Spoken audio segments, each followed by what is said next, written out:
Hello, Claire. How are you doing today? I'm well. I'm so sorry I'm late. I had a siesta Yeah, and it's I it's uh, 5th overslept. of May, everybody. Cinco de Mayo, as they say. Um, what's this about the 5th of May? I'm not aware of it. It's it's not really Mexican Independence Day, but for some reason Americans feel the need to treat it like Hispanic St. Patrick's Day. It Oh, I it's just see. it's just another one of our weird little ethnic holidays, but Hispanic people don't actually take it very seriously themselves.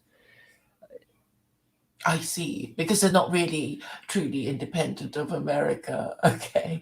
Well, I know no, it's it's because no, because Mexican Independence Day is like on a different day to do with Spain or whatever, and Cinco de Mayo I think was just chosen arbitrarily by some marketing person because it sounds nice.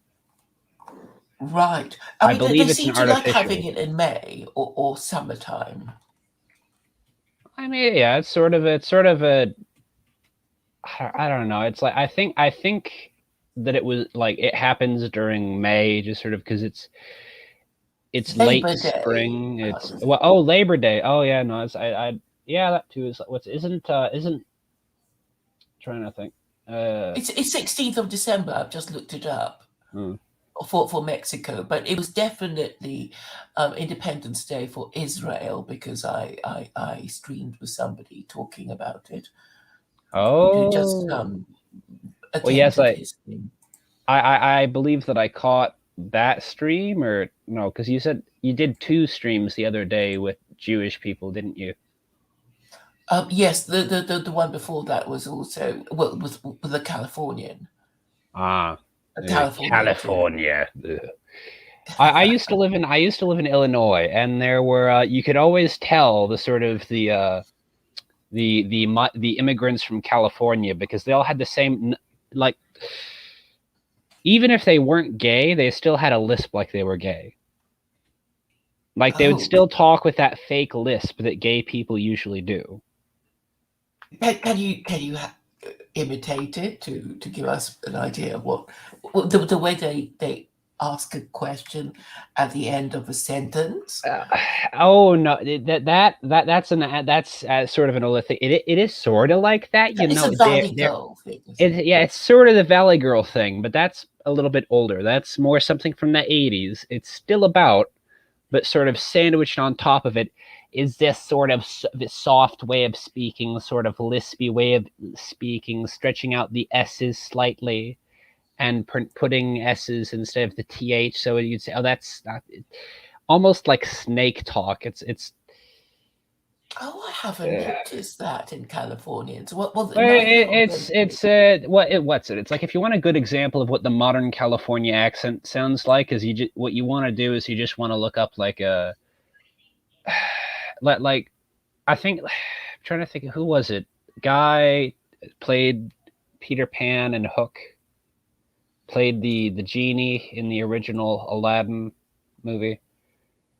Oh, Robert Williams, Robin Williams. oh, Robin Williams, right? Yes, Yeah. Robin Williams, I think, has a few comedy routines where he like does a bit of Mork a and gay Mindy. accent, and so yeah, if you want to understand what like the modern California accent sounds like, is you want to look up like the like Robin Williams gay bits, like gay jokes. Okay, okay. Uh, Um, yes. Ah. that's I partially a have generational noticed thing as that well. There's a lisping lot of though. oh yeah, it's partially a generational thing as well. There's a lot of millennials, not just in California, but like millennials all over America and even just across the English speaking world. Some of them have started to adopt this lispy way of speaking. I believe that even like Owen Jones might be an example of that in the UK. It's like this weird sort of like leftist lisp. It's very off-putting. Yes, right. Yes. Yeah, I mean, certainly the English accent has changed over the decades. Oh yeah, well, I like hardly anyone pronounces the th properly. It's almost become an Americanism to pronounce the th. In the UK, it's very much, like it's North FC, not North FC. That's I think a plebeian trait Well, I to. mean, yeah, but it's become more acceptable in the upper classes. But I guess that would apply to the whole of the Western world, wasn't it? All of our elites are becoming more plebeian and tasteless. Yeah, I think that they try to, try. They adopt plebeian accents in order to please the working classes. I I mean, think you're giving them Tony too much credit. I think that they're just becoming as late. What's it? lazy. Yeah, the upper classes are imitating the mannerisms of the lower classes. Basically, just what's it like that which the lower class person does out of ignorance, the upper class person does out of slothfulness. I see. Yes, I mean in England there's this thing called the glottal stop, and I think sometimes I do it myself. Glottal stop. Yeah. You don't pronounce a T properly. It's not even a TH. Oh yeah. Well, in America, there's a similar thing. There's a bit of a glottal stop. Like a lot of people will say, like they won't say that. You almost never hear anyone say that. It's always that. Mm-hmm. Mm-hmm. Yeah, yeah, yeah. And I thought it used to be a thing of the upper class to pronounce everything properly, but then I thought everything upper class was the BBC pronunciation, and then you listen to the BBC presenters, and it's so bad. In fact, my mother complains. It's like that they can't even speak now. That they just, not only do they talk nonsense in an ungrammatical and incoherent way. Yeah. It's not even the nicely polished nonsense you used to get back in the. Well, I mean, what's it like? At least in America, like what's it like? Like it used to be that you had like your Walter Cronkite. Well, yeah, I think I've that was heard the of him, guy. but I don't know how he speaks. Yeah. Well, no, he spoke very nicely.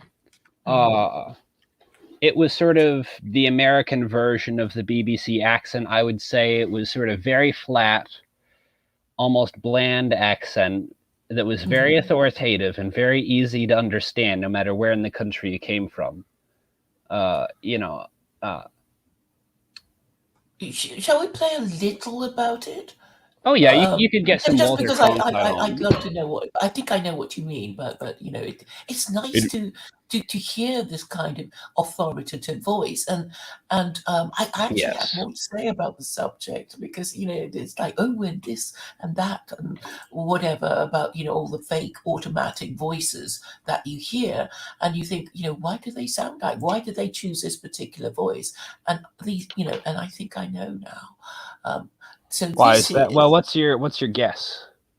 um hold on. Did I choose the right thing? No, I didn't choose the right thing, so I have to do it again. Well, they do it in order to kind of put us at our ease. So if it's computer voice telling you how to what's the word um load your trolley and sign Uh-huh. off and present your cards and stuff. I It's a see. kind of beta male voice, or sometimes Ah, or sometimes you'd have a really authoritative female voice. ah. Okay, so I found I found Walter Right. So Cronkite. sort of to continue though my earlier point on Walter Cronkite, the thing that I was going to say is that I'm going to oh, play it, and then you can continue. It's only under 1 minute. Anchorman, okay. this evening news. For me, it's a moment for which I long have planned, but which nevertheless comes with some sadness. 2 decades, after all, we've been meeting like this in the evenings, and I'll miss that.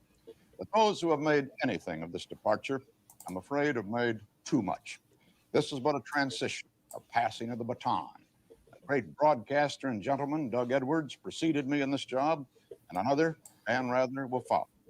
Anyway, the person who sits here is but the most conspicuous member of a superb team of journalists, writers, reporters, editors, producers, and none of that will change.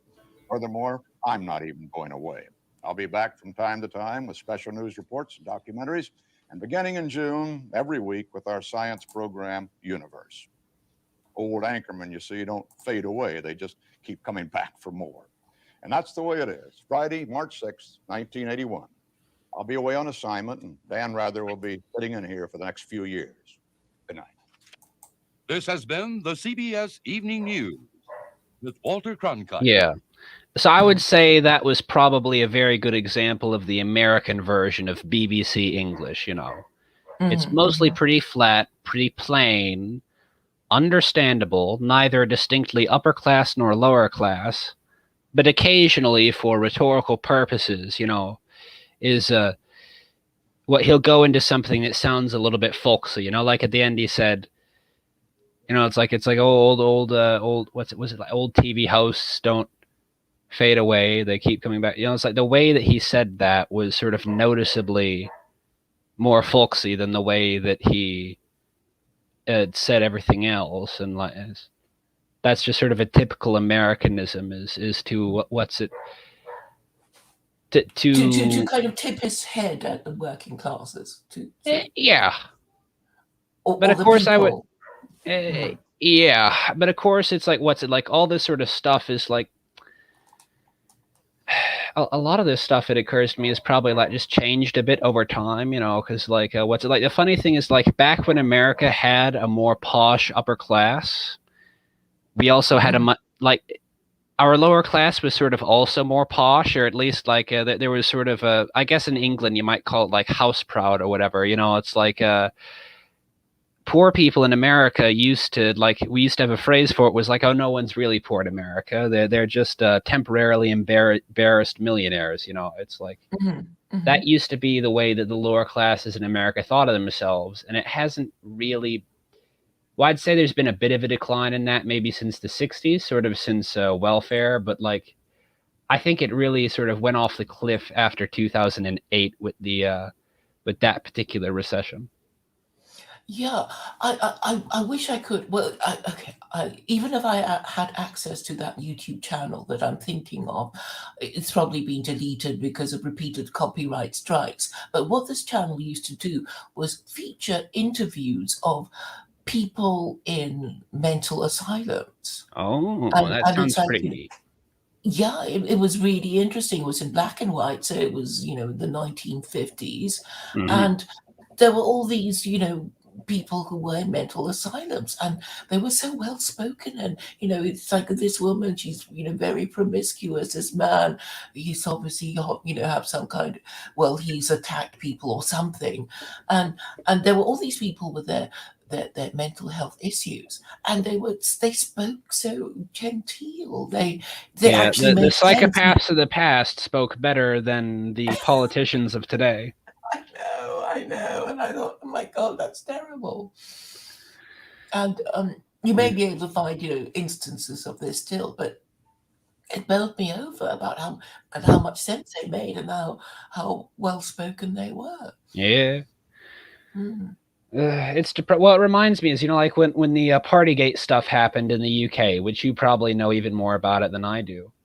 And like the videos were leaked of Boris Johnson and all of his cronies dancing, like having parties. Like the only remotely like upper class thing about it was the fact that they were all in like slightly nice looking suits. I think a couple of the jackets might have been tailored. For the most part, they weren't even very nice suits. They fitted rather poorly. I feel like half those people probably. Do you guys have Ross in the UK?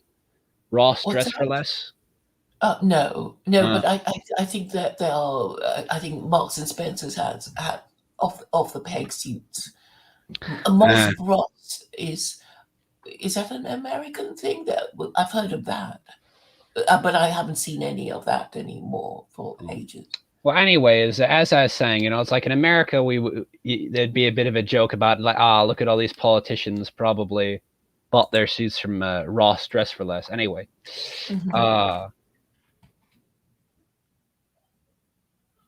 But you know, like the main thing that I really noticed was they weren't doing it in like a proper nice ballroom.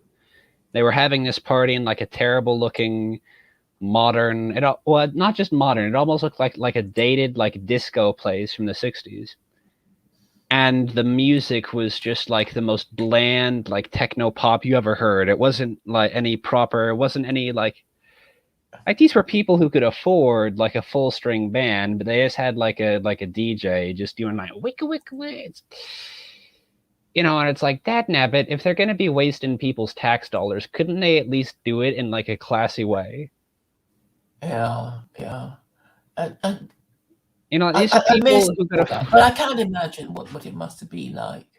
But these are people who could probably easily afford like a small orchestra to do the music at their parties, and yet they've got like a bland, basic DJ and digital music and all that sort of thing. It's depressing. It's probably the quickest way to do it, I think.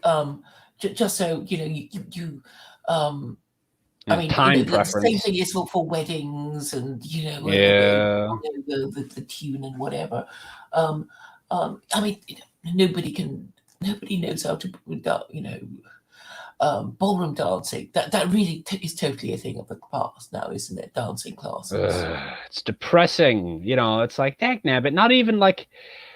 It's like we live in the era of millionaire supervillains like Lex Luthor.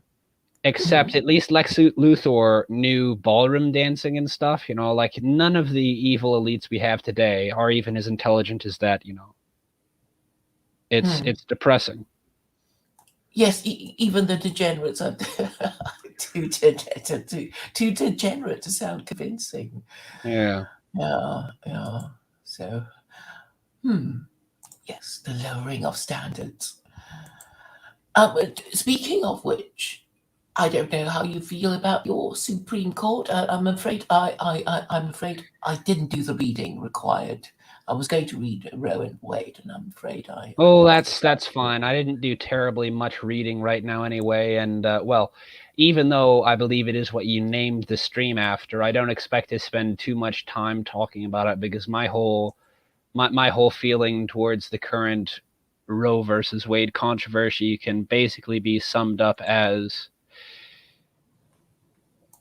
I don't expect them to. I would like it if they abolished Roe versus Wade, because anything which decreases the number of dead babies every year is a good thing.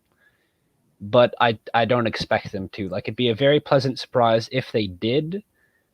But to be quite frank, the states that do have the most abortions are the states where it'll sort of stay legal anyway. So I don't think it'll do much, you know. So which are the states that have the most abortions? Oh, you know, it's places like New York, California. Texas is probably the only red state that has a lot of abortions, but they're so conservative. You know, they've recently been doing their best to outlaw all that sort of thing. It started over there, did this idea. I mean, I think the first time I heard about it possibly being outlawed was it in California? Texas. I believe it. I believe it was, and I believe that. It's that in Oklahoma as well, but of course, Oklahoma is kind of just smaller, poorer, whiter Texas. So, right. No surprise there. What's it like in King of the Hill? There's literally a joke where there's literally a bit where you ever watch King of the Hill?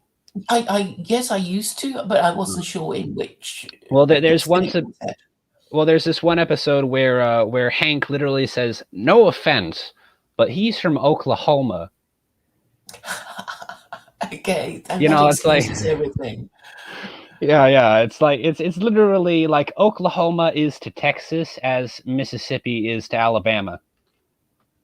You know, it's just like they're the poor people across, like they're not. It's not even like the UK and Scotland. You know, like the UK and Scotland, like Scotland might be poorer and trashier than England, but at least Scotland has like a rich culture and can like in some way sort of compete with England. You know, at least there's like But the threat of independence. Yeah.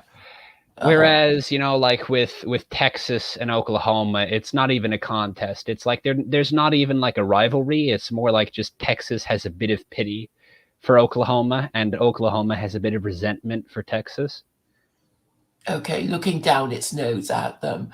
Yeah, and it's very much the same thing with Alabama and Oklahoma, or not Oklahoma, Alabama and Mississippi. It's like what's it like? The sort of jokes that most of America tells about Alabama are the sort of jokes that Alabama tells about Mississippi. I don't quite understand which is looking down its noses on the other. Alabama looks down its nose at Mississippi. Like there's jokes. It's like what's it? Mississippi is the reason why Alabama is the 50th and not the 51st in education. Okay, the dumbest people of all America, kind of thing. Yes, but also is like that's a slightly funny joke because basically it's poking a bit of fun at Puerto Rico as well, because like it's not properly a state. Everyone forgets that we have it, but like even Puerto Rico is not as poor as Mississippi. Mm-hmm, mm-hmm. Yes, I suppose every country has this kind of region where everybody else is supposed to make fun of it. I don't know if you ever watched Fawlty Towers. Fawlty Towers, I've heard of it. Well, it's basically this English hotelier called Basil Fawlty, and he's based in Torquay, which is a seaside town, and he has this waiter from Barcelona, and every time Manuel from Spain or Barcelona makes a mistake, he says he's from Barcelona, like it explains everything. Yeah, that is the sort of thing that like Americans would do. It's like a he's from the local asylum. Yeah, it's like yeah. Excuses, man. Is that reminds me? Is like what's it like? I had an incident like that like last year. Me and my brother, I forget why. You know what? Oh, it's like for some reason me and my brother decided that we wanted pizza for lunch. And I needed some driving practice anyway because I had recently gotten my learner's permit. So me and my younger brother put our money together and convinced our mom to let me drive the big van, because I'm the eldest of 6 children, right? So we've got like a giant, shady-looking white van, and because you need something like that to fit all the kids in when you want to go to church on Sunday. Anyway, so is we do, so it's we drive down to like the nearest Little Caesars. That's like a terrible cheap pizza place or pizza chain, I should say, in America. And we get there, and there's just like this obviously almost stereotypically mentally abnormal guy at the front counter having trouble over the phone with the sort of woman you might characterize as a Karen, like sort of a screechy, ungrateful customer. But sort of what's it like earlier in the year, like a month earlier, it had been like in September, me and my dad had been helping clear out like the brush and mess left up, like in because in what's it, I had been in Louisiana basically like a shortly before this incident at the Little Caesars. And I could not for the life of me tell if this guy was like mentally abnormal or if he just had a weird accent because he was from Louisiana. I was like, I can't tell if he's retarded or Cajun. Yeah. I mean, once with my flatmate, I had this thing, we had door-to-door salesmen, and I said, that there was this guy, I could barely understand what he said. I think he has a learning disability. And my flatmate, who was from the north, said he didn't have a mental disability. He's from the Black Country. And I think, yes. Yeah. Anyway, Anyway, the reason why I had been in Louisiana like a month before was because this thing with the pizza happened in October, And in September, it hits almost like clockwork every year. You get all these big hurricanes all through the Gulf Coast. And so, for the 2 years that my family's been living in Alabama, me and my dad always go to help out with storm cleanup either in Florida or in Louisiana, depending on what's the most nearby thing that gets hit. And so, like a month prior to this whole Little Caesars fiasco, I had actually been in, well, not just in Louisiana. I'd actually been in. It's even nastier than Las Vegas. What's it called? New Orleans. I'd actually been in New Orleans itself. Yeah, my dad likes to. My dad hates New Orleans. He likes to call it by all kinds of like rude names, like Babylon, the throne of Satan. Yeah. Oh yeah, my dad's like basically my dad's opinion towards like my dad hates it even more than Las Vegas, because at least Las Vegas has a couple of family friendly attractions. At least Las Vegas has golf and swimming pools and stuff. Oh. Yeah. But New Orleans doesn't have that. New Orleans has that. Oh no, New Orleans is basically just alcoholism and prostitution.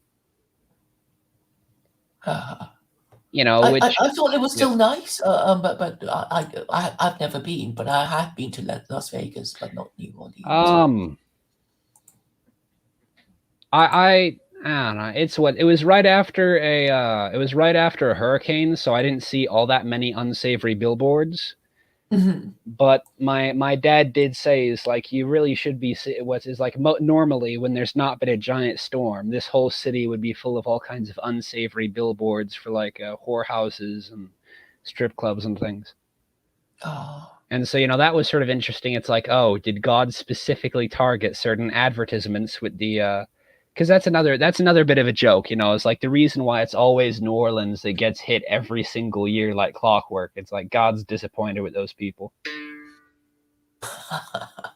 So, is it part of Hurricane Alley? But that's the Midwest. Is New Orleans in that path or not? I'm a bit vague. The Midwest is Tornado Alley, not Hurricane.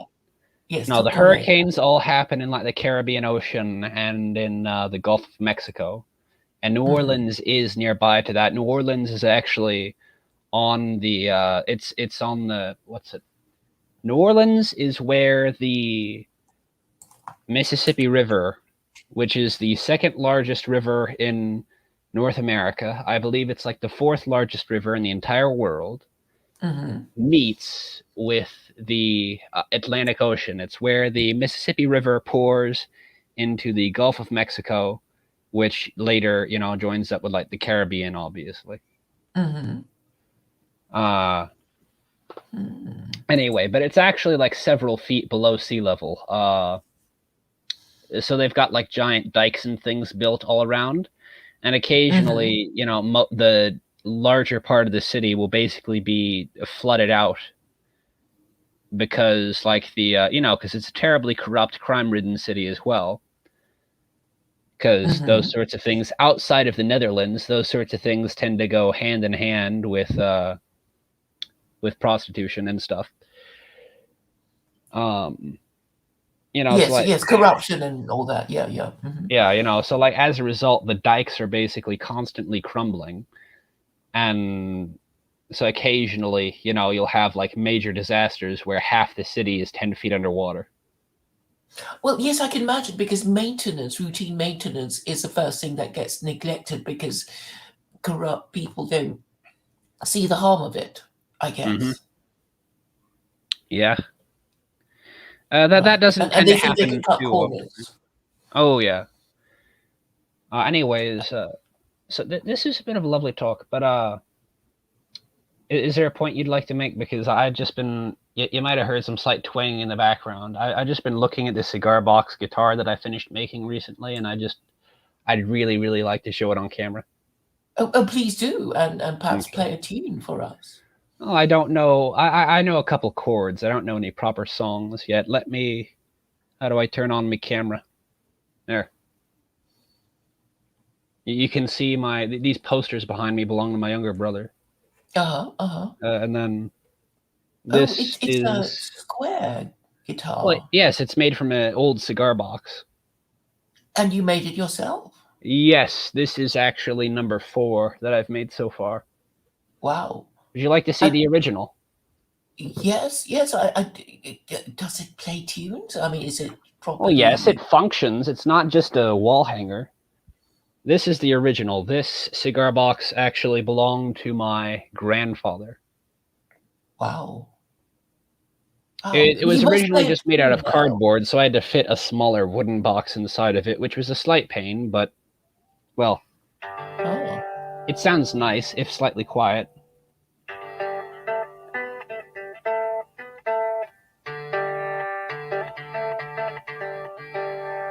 My mom says that these things sound like they belong on the Mongolian steppe. Well, yes, but I had no idea it could cigar boxes could be made. But you're obviously quite musical, and you can. Here's an example of how this other one sounds. You can hear how much louder it is.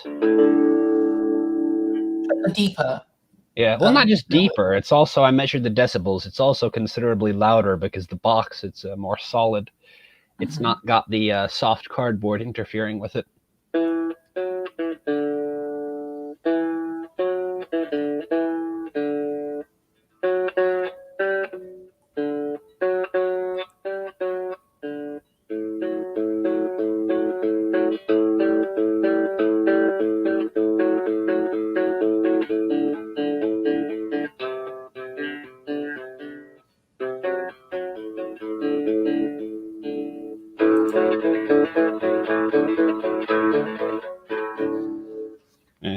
As I said before, I've not properly learned any songs on it yet. Just a little bit of basically I've learned how to tune them, and I've learned like 2 or 3 chords. That's kind of it. Well, it sounds pretty good. So you can get quite a few tunes in with just 3 strings. Oh yeah, well I mean, what's it? It's if you know what you're doing, you can get a lot of tunes in with just 2 strings. Have you ever seen the horsehead fiddles they've got in Mongolia? No, I'm a little ignorant about musical instruments. Oh, I love. I'm sure it's partly just because I'm sure that it's partly just because I'm a bit of a weeb, a bit of an Orientalist. But I love stuff from Mongolia. Oh, hold on.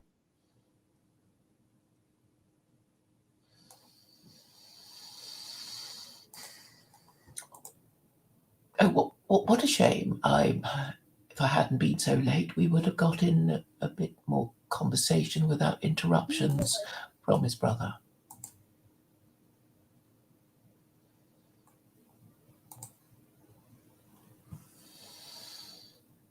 Yeah, it does sound pretty good, doesn't it? Effluent for you.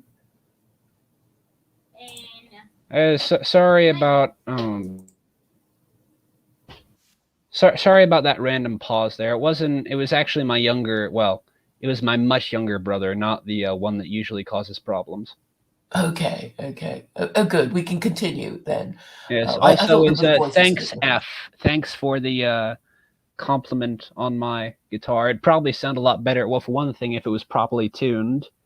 I maybe should have done that before the stream, but I wasn't exactly planning to show it off.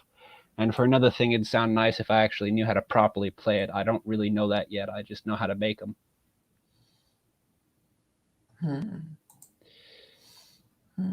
Oh, there's Stephen. Yes. I think it's sort of like a compliment, really. So all American accents are affected with a degree of fabulousness, a drawing of values into one contiguous tone, like a set of bagpipes. Oh my! I don't think you sound like a bagpipe, and it's not my favorite music. Well, I don't exactly take it as an insult. I actually do like bagpipes. It's possibly what's it? It's I don't know if it's because my I've got some Scottish heritage on my mum's side. You know, I actually know what it is. Even it's a clan baird, not a particularly large or famous one, but. Hmm. So I like the Southern drawl. I think that is the most refined American accent of all the. It can be Okay. when it's not a redneck speaking.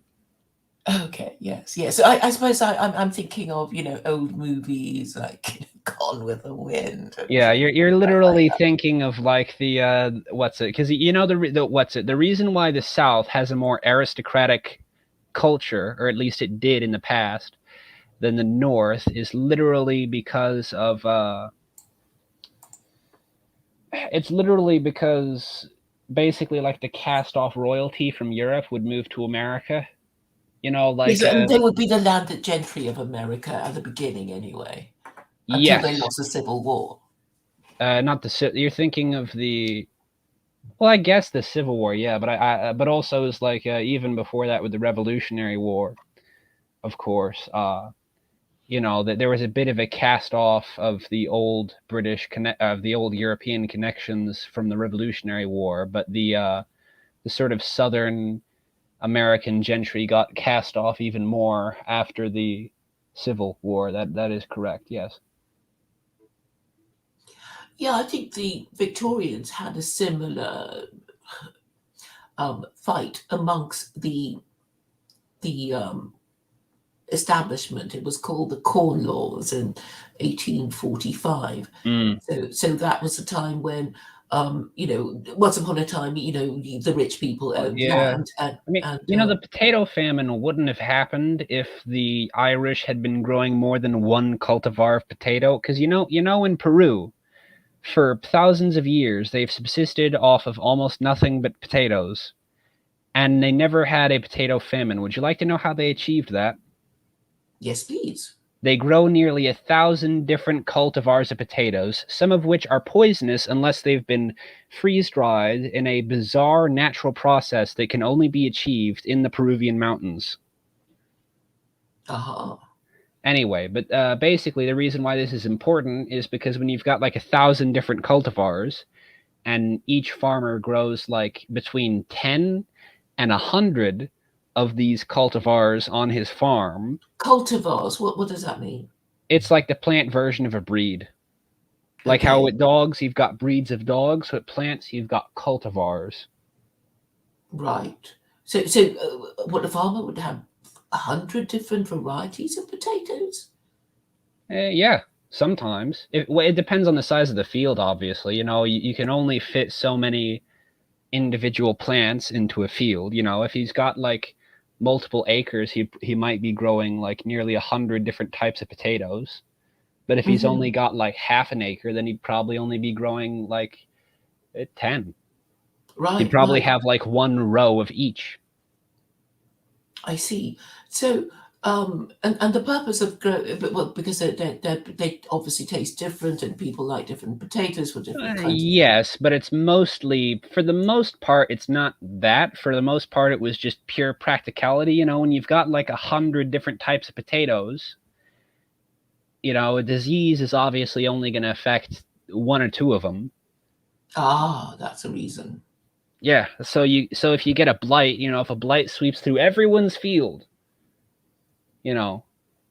one or two families are going to go slightly hungry, and everyone else is going to be completely fine.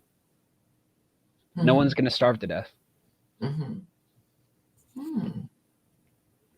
Whereas in Ireland, that basically because there was one particular cultivar that grew like really, really well, everyone was a bit lazy, and they all just grew this one single particular potato. And as a result, all it took was one disease, and everyone starved to death for like 2 generations. Yes, I know somebody who thought that the British caused it. That sounds like a bit of a conspiracy theory. Of history, but there is a lot of hatred still. Well, I mean, what's it like? The British certainly could have done more to ameliorate it. They could have been more charitable and stuff, but because I do realize, like the Irish were sort of serfs at that time, and the Irish, in that position, the English certainly as aristocrats should have been a bit more dutiful in taking care of their underlings, but Yeah. You know, that's sort of the only, like, it still could have happened if the British had not been involved. If the British were not imposing themselves over Ireland, it probably still would have happened.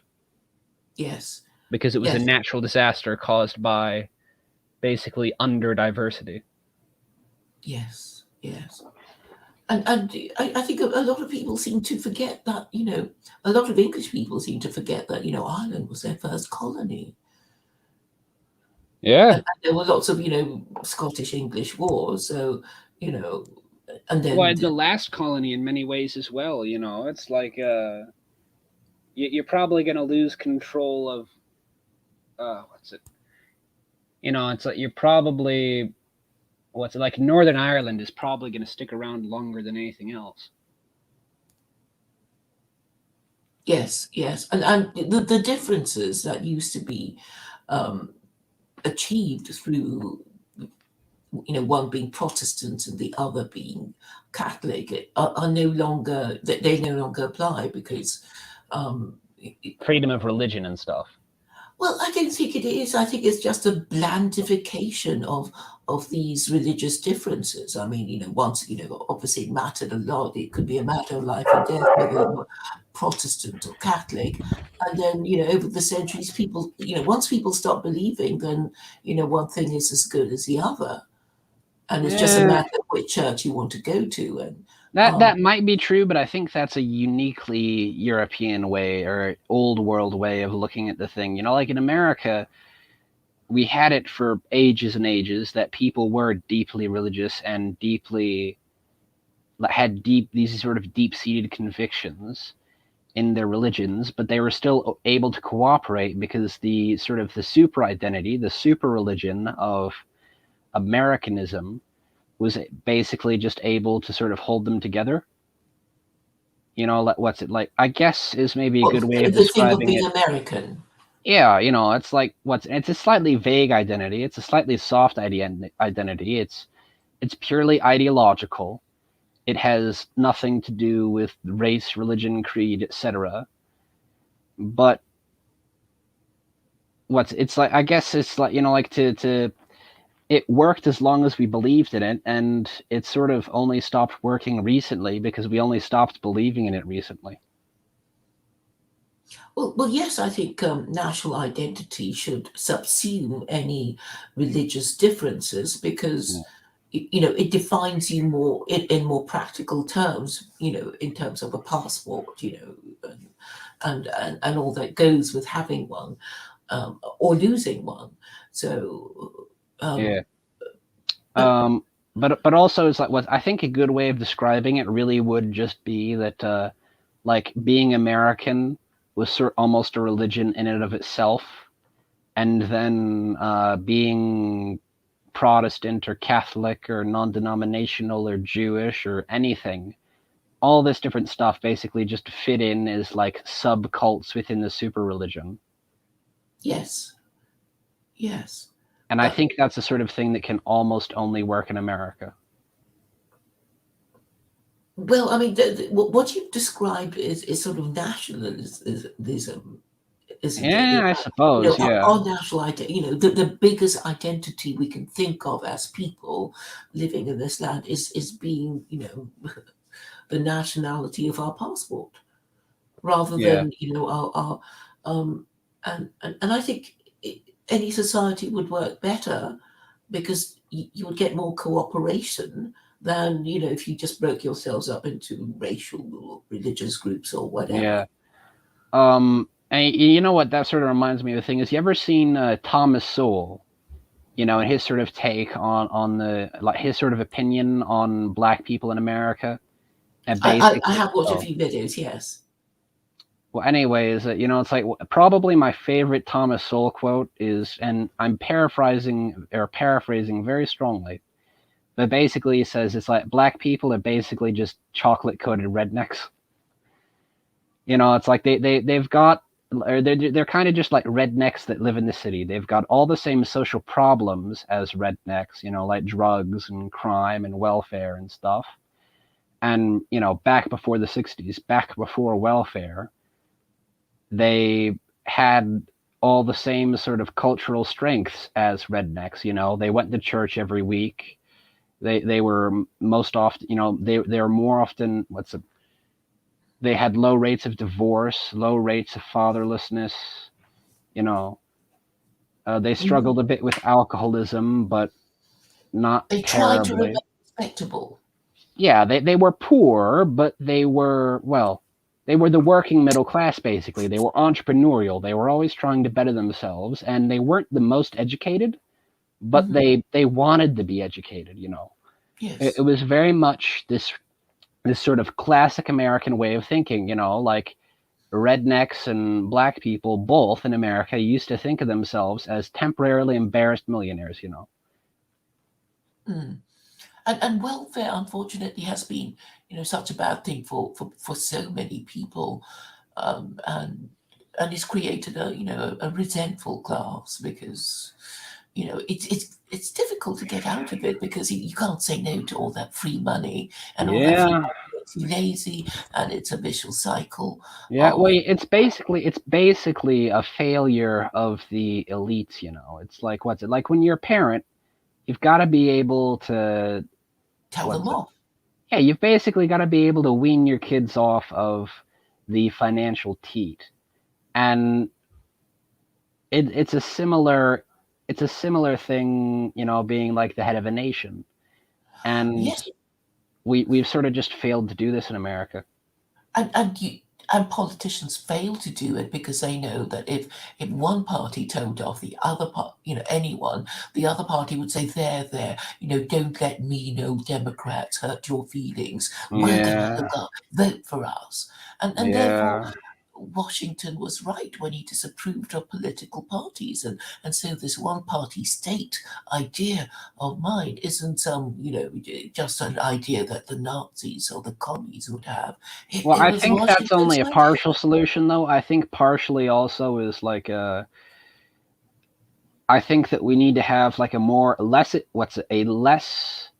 democratic, more sort of elitist Republican sort of, by which I don't mean like Democrat versus Republican Party. I mean like, like in a republic, you've got sort of elite electors, whereas in a democracy, relatively ordinary people vote.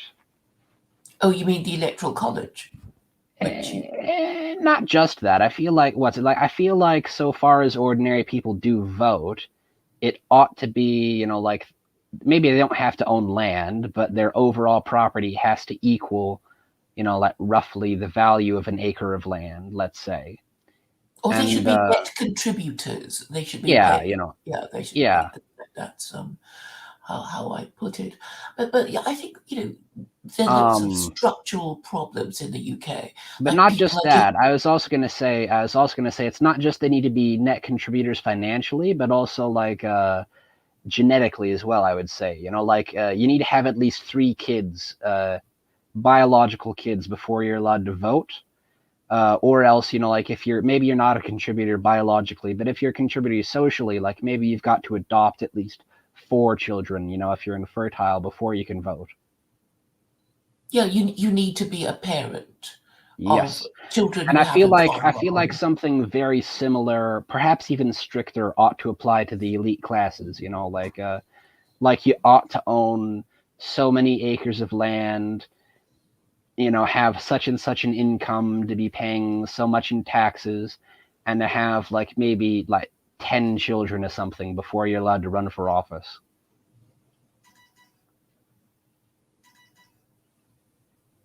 Like you've got to have major investments in the future of the nation before you're even allowed to run, much less actually hold political office. Yes. I mean, there is this idea of, giving people guidance. I mean, and what you said about, children and parents, that's, well, the position, isn't it, that somebody has to give guidance or instructions, and people have to follow. And unfortunately, with all this idea of liberty, equality, fraternity, Yes, You know, this idea is the fundamentally American wrong. right has not just the American right. I would say that American ideology has been sort of contaminated by French absolutism. Yeah, because it's unworkable anyway. And when you look at the history, obviously they didn't think it through. It was just a wish list of what people then wanted to have, which is, you know, the idea of liberty from all these sort of pointless restrictions that they would have under absolute monarchy and the Catholic Church. And obviously they would want brotherhood, and then they would want. Well, yes, but of course, I guess that's a bit of a contradiction, you know, with the typical It's of French conflicting. philosophy. You know, it's like brotherhood. Like it's a good bond, but it's a bond. You know, if you've got like a fraternal bond with someone, that limits the way in which you interact with them. Yeah, and also there would be an order to, you know, elder brother, younger brother. This is confusion. But obviously, the older brother should have Well, authority or seniority over his younger I brother. think that's fine. I think it's okay for you to put Confucianism and Buddhism and stuff into the thing, because I think that it's mostly pretty intelligent. You know, like probably like one interesting thing about that sort of Eastern philosophy that I think is like really nice and sort of applicable is the idea of like the mandate of heaven. Partially just because, you know, I'm American and we do love to romanticize the idea of peasant rebellions, but I do think it's true, if perhaps in a different way than it was originally intended by these wise Oriental scholars, that like nations get the leaders that they deserve, you know, and perhaps. Well, I almost feel like all this talk about political systems is irrelevant, because I feel like if you've got a good moral populace, they will make, like, God will bless them with a good moral leader, you know. And in democracy, you know, moral people will elect a moral leader. In a monarchy, you know, like literally a moral leader will be born, literally selected by God to rule this people. You know, and like if someone in power does wrong, then the people, if they're good, will depose him, you know, by hook or by crook, you know, violently or peacefully, they will remove him from power. But if they are an evil people, they will suffer under his yoke, because they're, you know, just because like they're just going to go along with it, because that's the sort of thing that, you know, like evil people do. Evil people deserve the evil leaders that they get. Yes, and you raised 2 points, and I want to talk about the what is perceived as a racial problem by the right, and you're saying, you know, all the black people living in the cities, and they used to be more respectable until welfare came in, and I think Yes. in England, in Britain, before immigration, you know, there were a lot of class divisions, and the East End of London would be, you know, this separate from the idea of the West End of London, where the rich people lived, and there was always this terror that the peasantry, not the peasant, the urban proletariat would suddenly rise up and just, you know, just consume everything and kick the rich people out and take their stuff, and it was actually, you know, real. The fear was real, certainly in Victorian times, and I wonder if that's why all the promoted. immigration was allowed to happen. I wonder if the elites are purposefully dividing the proletariat along racial lines, so that way they can't unite and overthrow the corrupt elite. Possibly it could be a conscious thing, but also, you know, might be being done subconsciously. I might have insinuated it was being done as a conspiracy, but I don't think it has to be. I think that these people are perhaps so deceitful that they can do such things completely by accident. Well, I mean, who knows? I mean, it's almost impossible to tell, because some of them do think of it, and others, you know, go along with it. But I think, you know, this racial problem in America is people keep wanting to racialize it. But you know, imagine if all the people you're complaining about were white. I mean, the problems would be the same. They Yeah. were the undeserving poor who got, the criminal classes. That was how the English talked about their own people of the same race. Yeah, it really is a class thing. It's a bit of Yeah. an ethnic thing, probably as well. Like the Scousers are descended from the Irish, and like in America, even, like what's it? Although the biological heritage, obviously, between black people and rednecks is quite different, the cultural heritage is the same. They're basically both the ethnic English, sort of group in America. That's the reason why, like black Ebonics in America and the sort of white Southern accents both have their root in northwestern not London, northwestern England. But I think the root, I think, of the success of the white takeover of America was that they came from a Christian culture. They had families, and before the welfare state, these families were self-sufficient, and they would form communities, and they would do whatever they needed to. Oh yeah, like what's it like? What's even during Jim Crow, you were still able to get wealthy black people, and sometimes they'd actually like coalesce and make entire towns. Sometimes these towns were so prosperous they would actually like the white town next door would get jealous and burn it down. One of the largest sort of well, it's not exactly a lynching because I don't know how many people were actually hanged, but one of the largest sort of pogroms, we might call it, on black people in America was in Tulsa. I think it was like Tulsa, Oklahoma, or whatever. And like literally, one of the farmers actually got his crop dusting plane and threw TNT down on this city that was basically like the Black Wall Street, the Black New York. It was where like all the wealthiest black people in America were moving to this little town in the middle of Oklahoma. And it was so prosperous that like the white farmers next door got jealous and burnt it to the ground and killed everyone. Wow. And that, yeah. Was this something that was made into, I don't know, part of the curriculum or something? No, actually, it's not talked about very often because in America there's well, even though it sort of would fit into the victim narrative, having like this black mecca burnt to the ground by jealous, poor white trash, it sort of wouldn't fit into the victim narrative because, it was a city of wealthy, successful black people. Yeah. Wow. So yeah, basically it's like occasionally it'll get mentioned in pop culture, but only sort of by black pop culture. Like it'll occasionally be referenced on BET, which is a black entertainment television, and by people like Key and Peele, the sort of like Get Out, those types of movies. I don't think that it's actually referenced in Get Out, but the kind of people who make movies like that will occasionally talk about it, but it's not really like a mainstream thing. Yeah, and one of the things that I discovered through my interest in religion was that you probably have heard of the Methodists. Yes, they come from Scotland originally. I didn't know that, but well, I've heard of it. I don't know that it's true. Yes.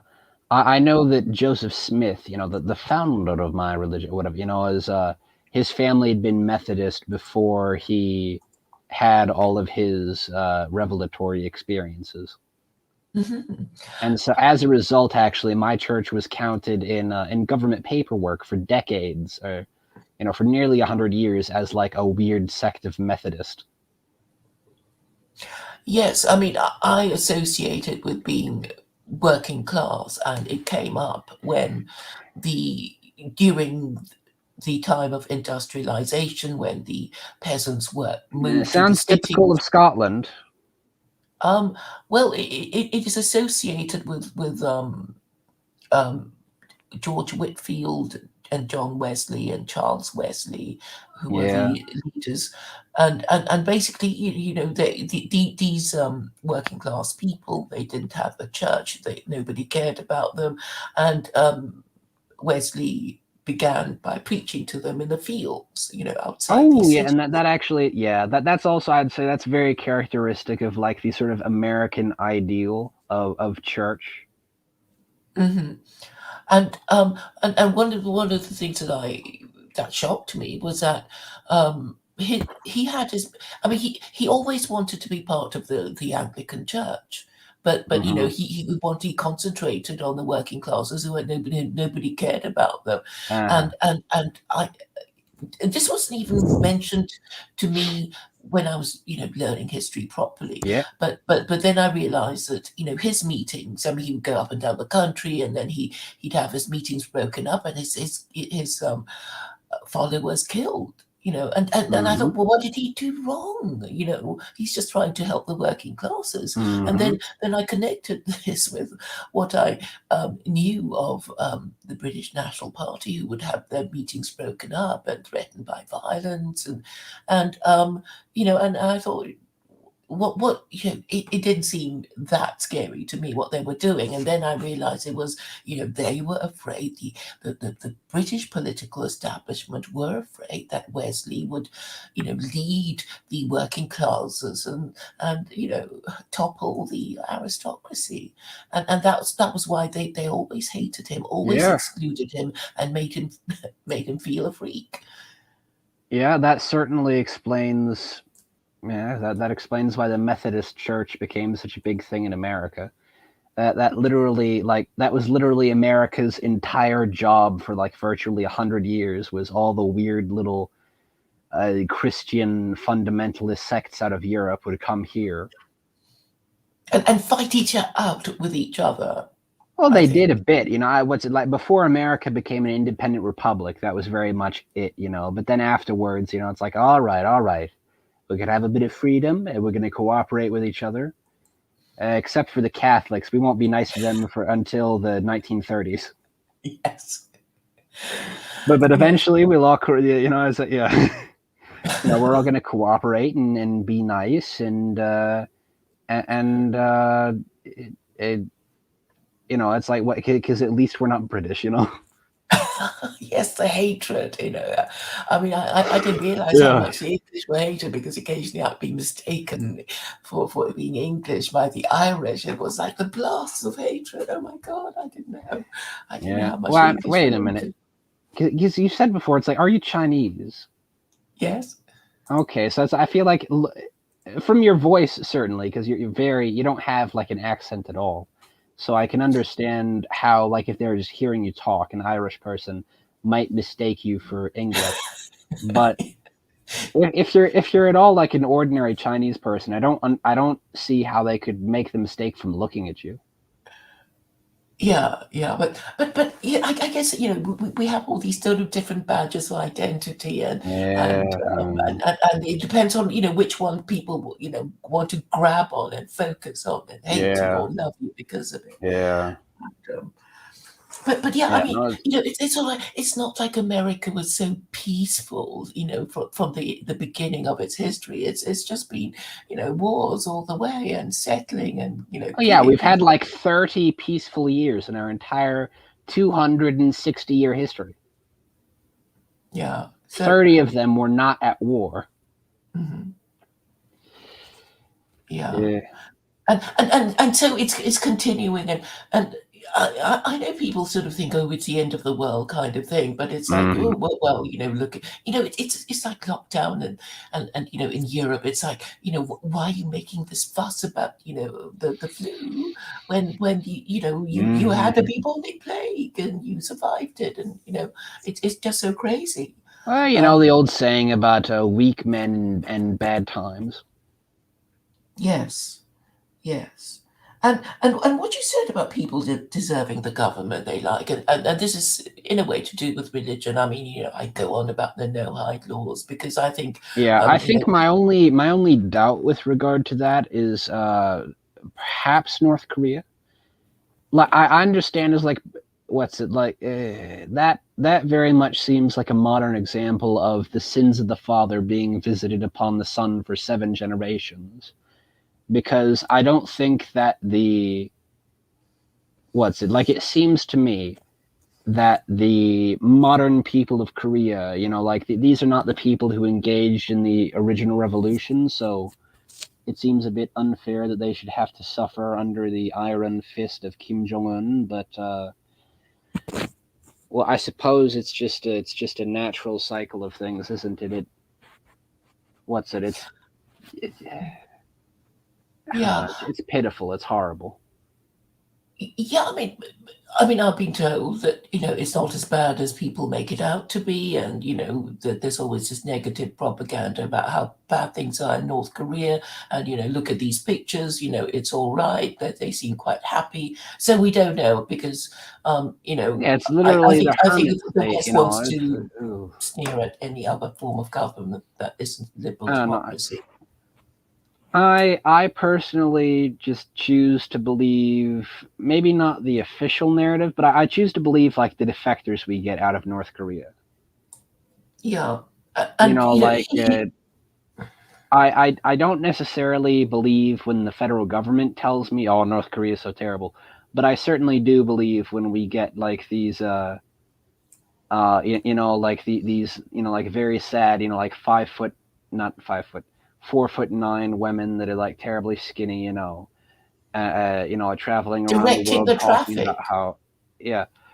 Well, and it's like the thing with a lot of that is Jordan Peterson once interviewed a North Korean woman, and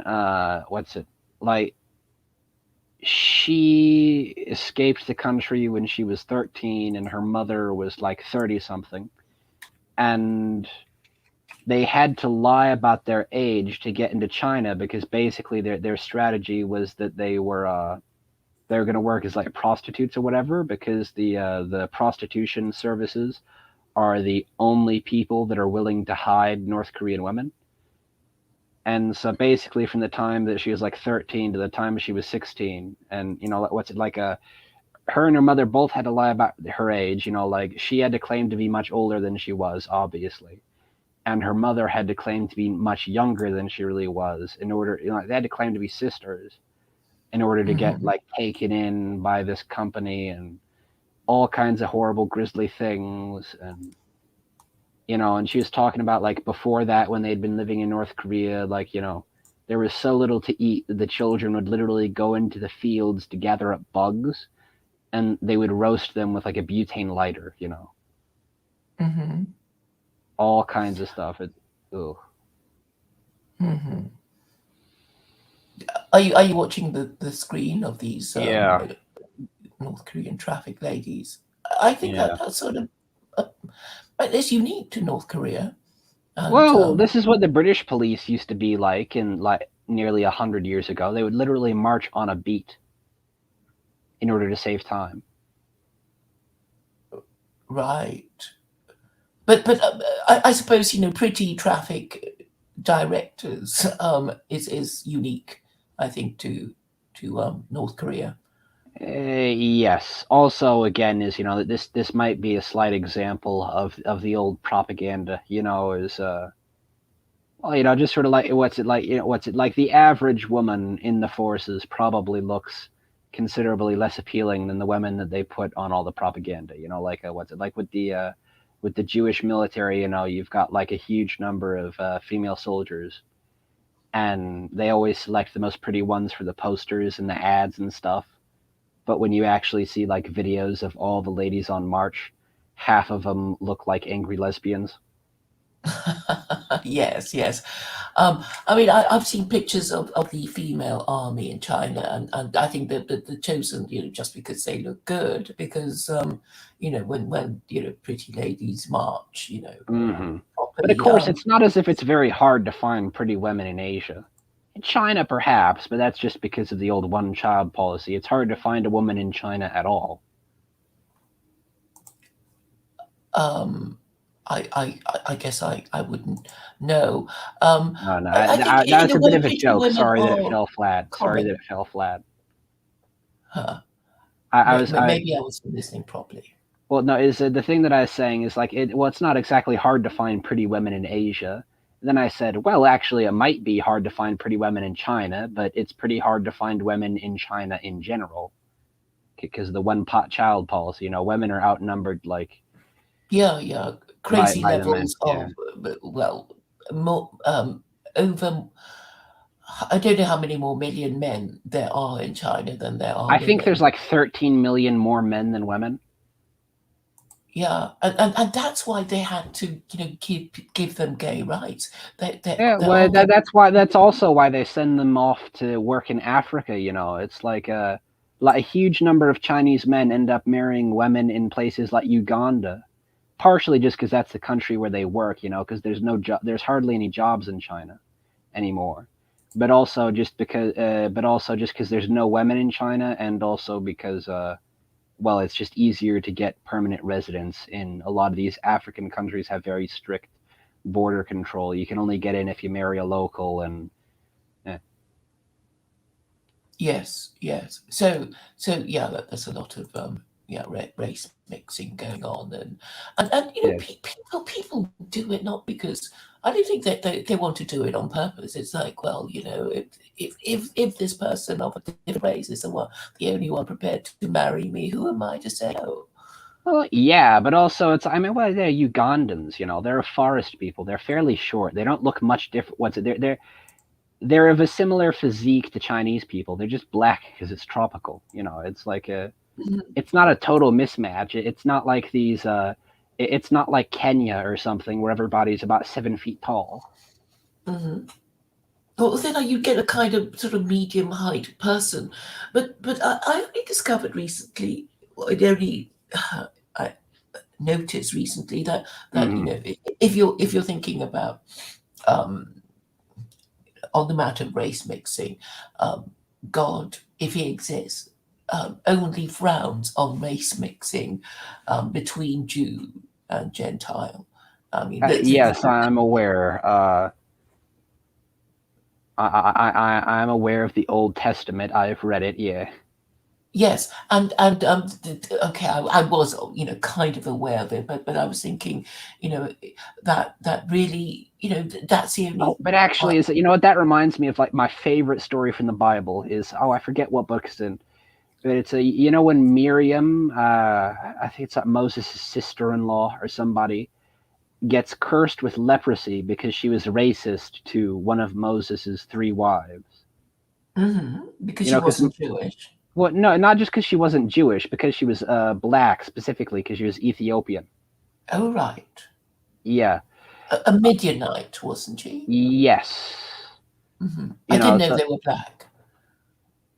Well, I think no, might not have been the Midianite, might have been the Cushite, maybe. Right. Well, because you used to have the Kingdom of Kush, which was like a giant empire that was through like all of all of Nubia, Ethiopia, and what is today Oman, like in the southern part of Arabia. It was a big empire.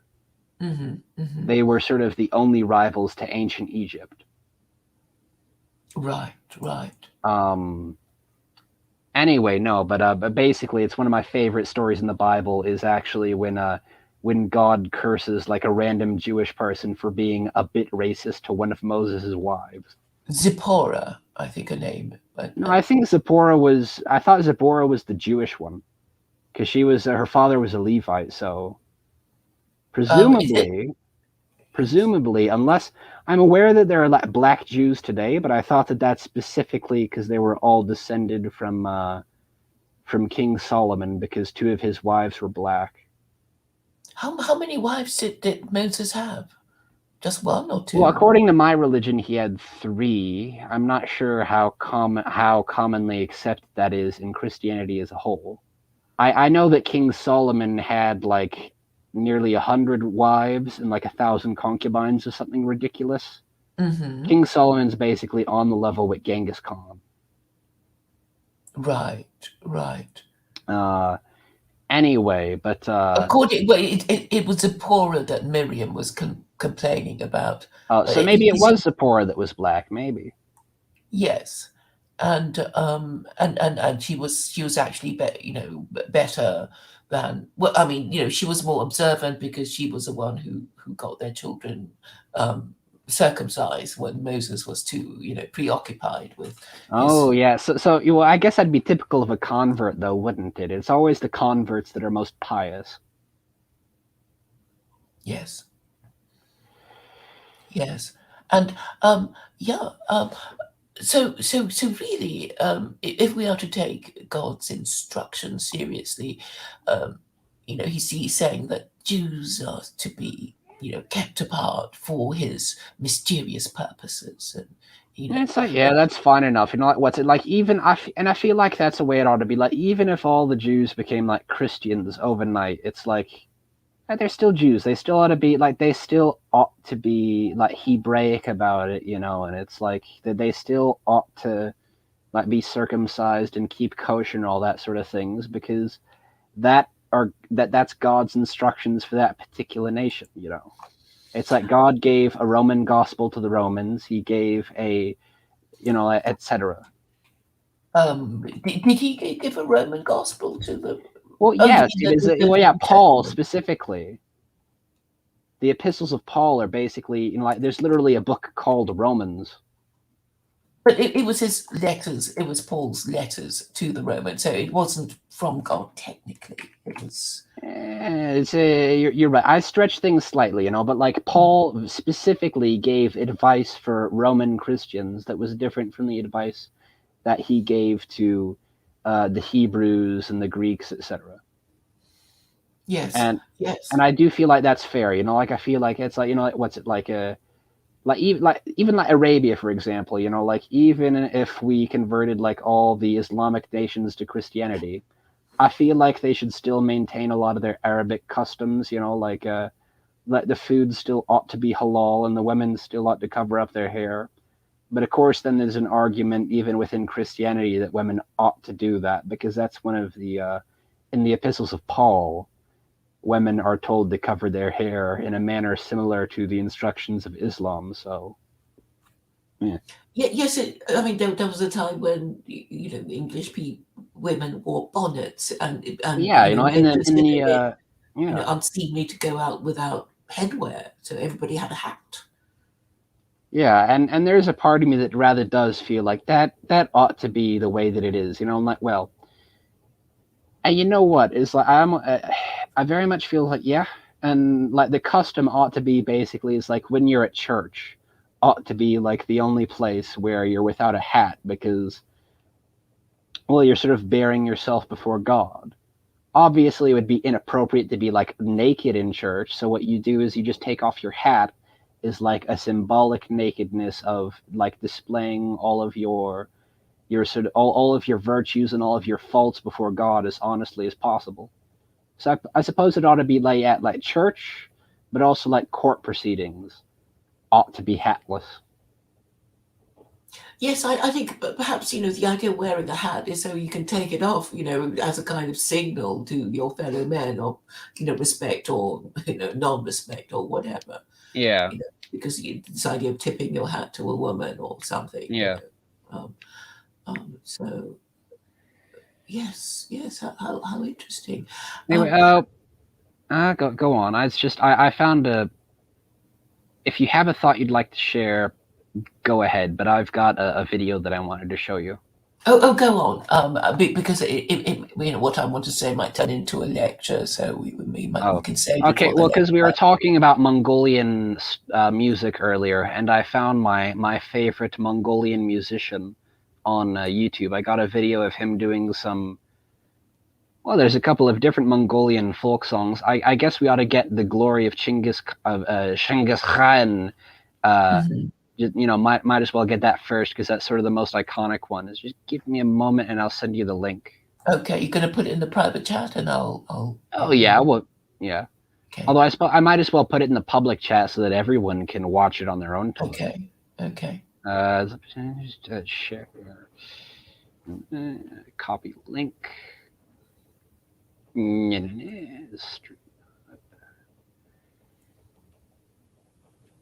Oh. Never mind. You're right. I'll just put it in the private chat because I'm lazy. Paste. There. Can you see it? Yeah. Okay, so get that on the thing so that we can listen to it together. Alrighty. I realize that this is like a conversational tangent from like nearly an hour ago, but I thought you might like it so. I like the fact that it's all unpredictable, and I don't, I'm not going to have to retitle it. And Oh, and, well, and I do this is one apologize of so much for that I small enjoy conversations like inconvenience. this. Sorry?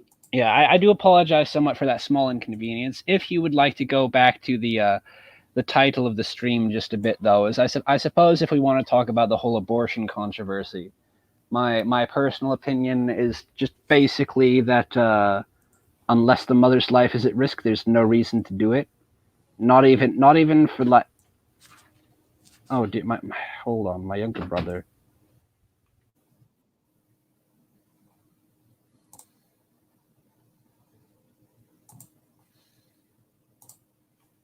Well, I'm going to play it anyway.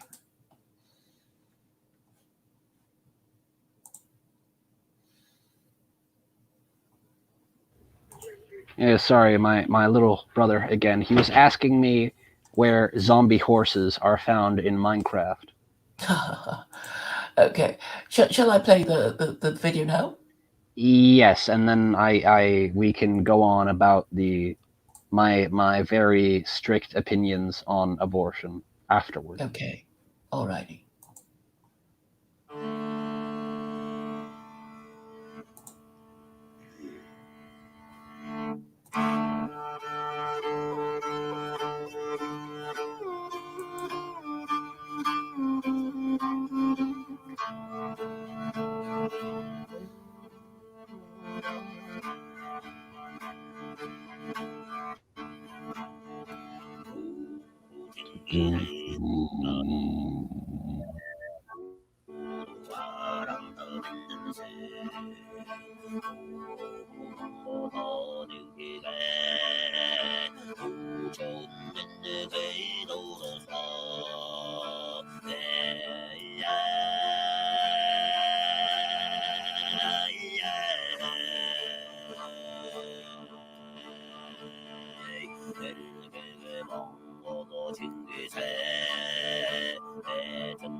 I take it now that you can see why I like this. I love it.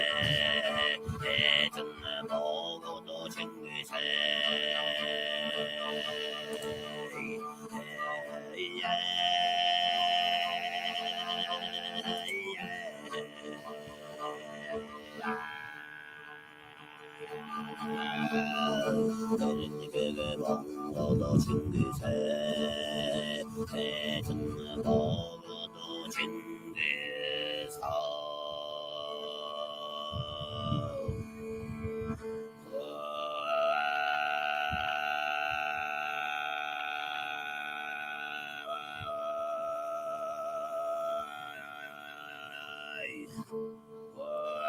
I hope you enjoyed that as much as I did. I loved it. So, have you perfected your methods of throat singing? No, unfortunately, no. I do love Mongolia though. I feel like that is probably that's definitely the country like above any other. I'm aware that it's probably a difficult language to learn, but dadnabbit, I feel like my most favoriteest place to go if when I get sent on a mission would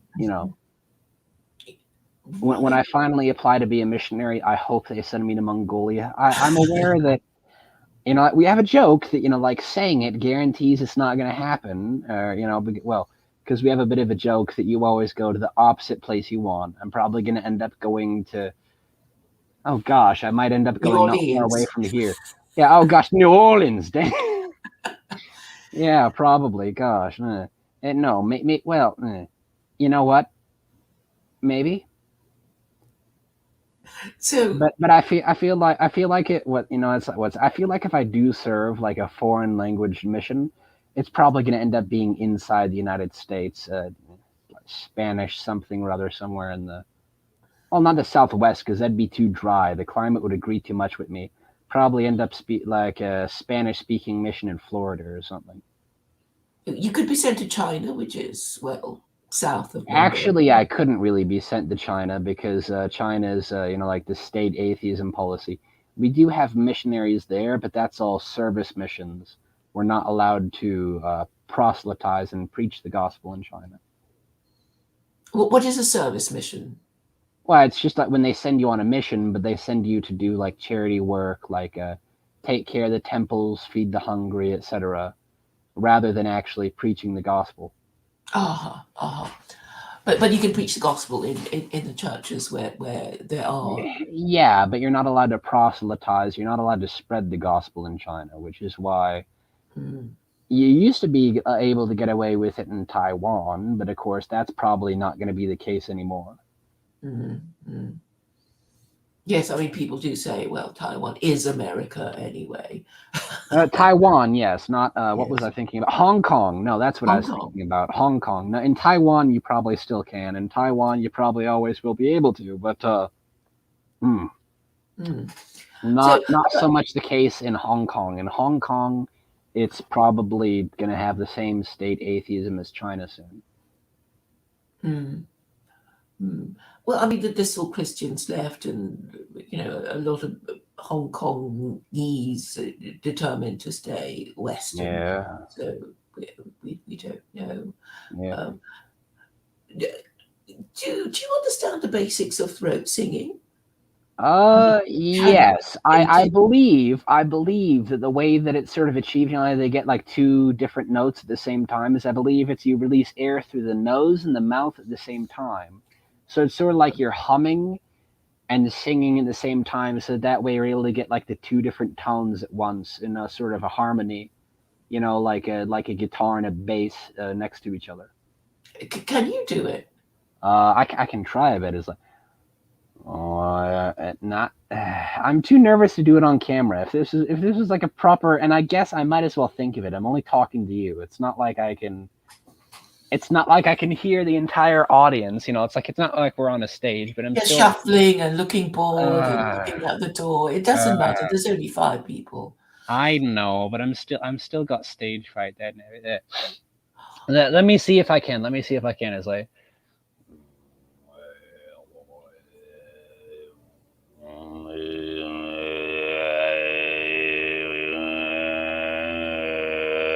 how is that? It sounded pretty convincing. Okay, yeah.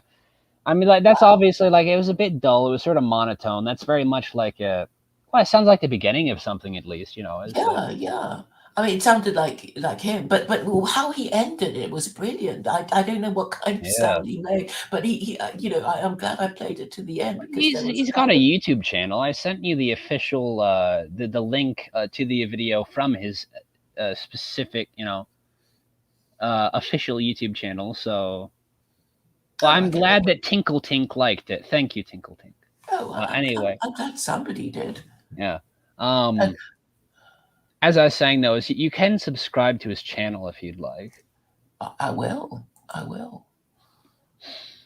And I've actually quite liked it. I mean, I liked it before, but he does it so well, you know. Yes, there's also a slightly more modern version of this. It's like a Mongolian folk metal. Would you like to hear some of that as well? Yes, please. There's a rock band called The Who, spelled H-U. I don't know if they were trying to... I'm aware there's a British band called The Who, spelled W-H-O. I'm not sure if that was like, if they sound similar on purpose or if it's just Mongolians being insular and not paying attention to the outside world accidentally named their band after a British band, but it's kind of fun either way. Let me get it as the Who. Okay, loading. StreamYards makes everything slower. Okay, I got. Okay, I get. Let me. Loading. Okay. Okay. Wait a minute. Is there a way for me to screen share the way that you do? Well, if you post it in the chat, I can play it, I guess. Well, I know, but hold on. I don't know if you can you click on. Let me see if I can share my screen. Let me. Aha. All right. Can you see what's on my screen now? Yes. So I'm going to click on it. Yes, add to stream. And lovely. You can expand it. You can max it. So I know. I'm going to full screen it. Dadgum loading, taking a minute. Ugh. Oh, there it is. There, so.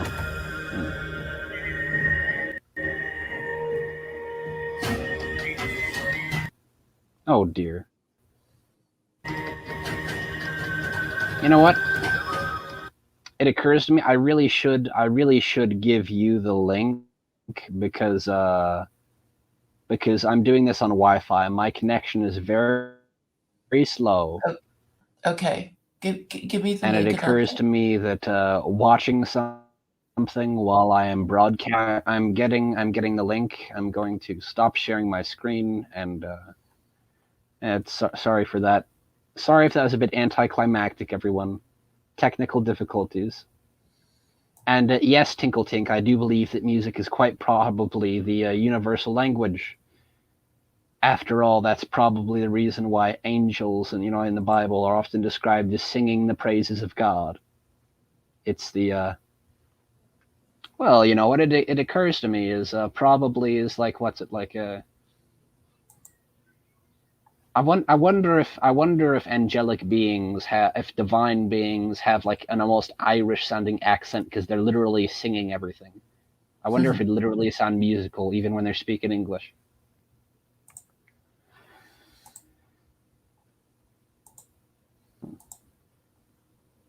Okay, so I believe that I gave you the second link for this Mongolian folk metal by The Who, spelled H-U, Wolf Totem, official music video.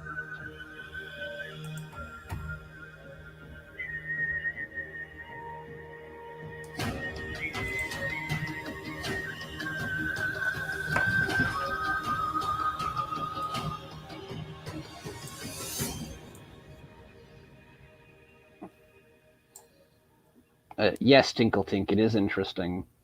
Close Encounters of the Third Kind is probably one of my favorite movies of all time. Oh, hello, Joe. Is Joe a regular viewer, or should we ignore him? He's very rude, but yes, he is a regular viewer. He's a hate watcher. Oh, a hate watcher. Oh. Okay, well, I just thought of another thing to talk about, but I'll wait until the music video is over.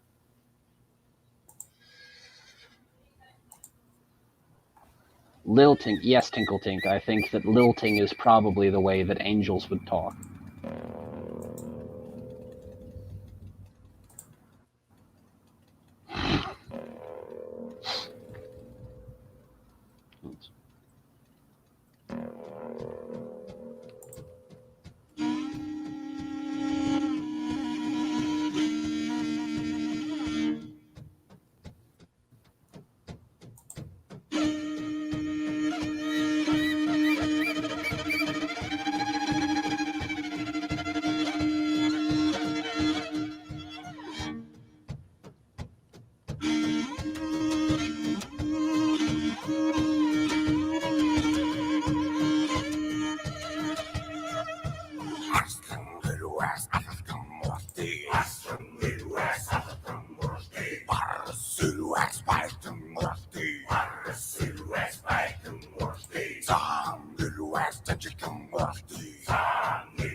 Can you pause the video? Hold on, because F mentioned something that I think is rather topical.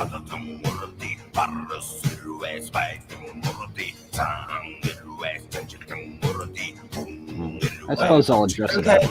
Yep. Paused. Yeah, so F in the comments, F fluent for you, said yodeling is not to be overlooked. And it occurs to me, it's like this Mongolian throat singing and stuff. It does bear some resemblance to yodeling in some ways, doesn't it? Mm-hmm. Mm-hmm.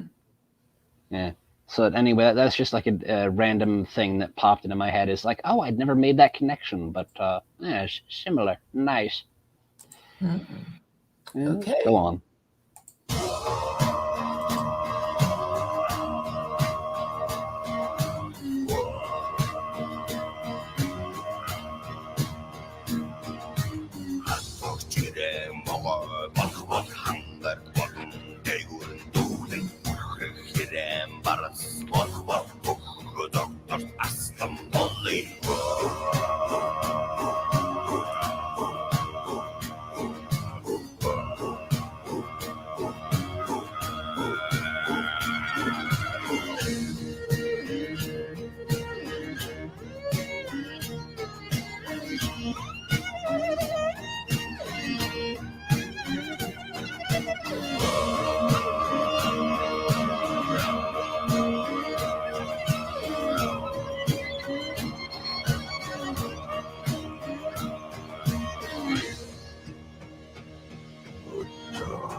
Very funny, Joe.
So I hope that everyone except Joe enjoyed that.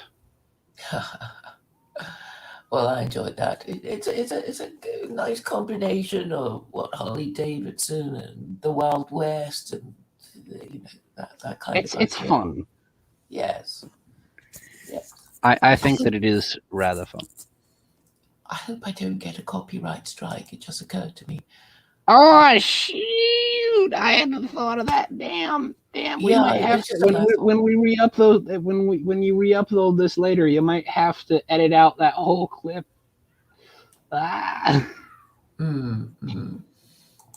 I might just have to. Yeah. Anyway, I'll do something about it. Yeah, because I think I will get a copyright strike with that. I haven't done this for ages. I mean, I know it's what people. I think what men do. They watch a video. I mean, they talk, and then there's a lot of we'll watch this together. Yeah. And yeah. Huh. Well, thank you for introducing me to the latest version of throat singing. And, well, I'm glad that you liked the classic, and I'm glad that you like the modern. I have to say, it seems much less soulless than modern Western music. Yeah. I think we need the exotic. Every now and then we just get tired of the the thing we've always done, and the exotic is well. Anyway, so is that all your thoughts on the thing? Because I would like to. I did have a bit of a thought on because earlier, when we were talking about the supposedly Moses had a black wife and all that sort of thing, is because a thought that I had then, but it just I wasn't able to fit it in the conversation. Is supposedly, according to some statistical data,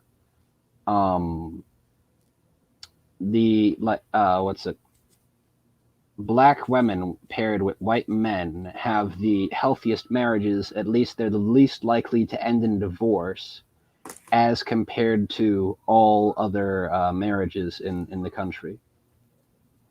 Even like Asian women with white men, white women with white men, even black women with black men, white women with black men. Supposedly, it's like all these different possible pairings.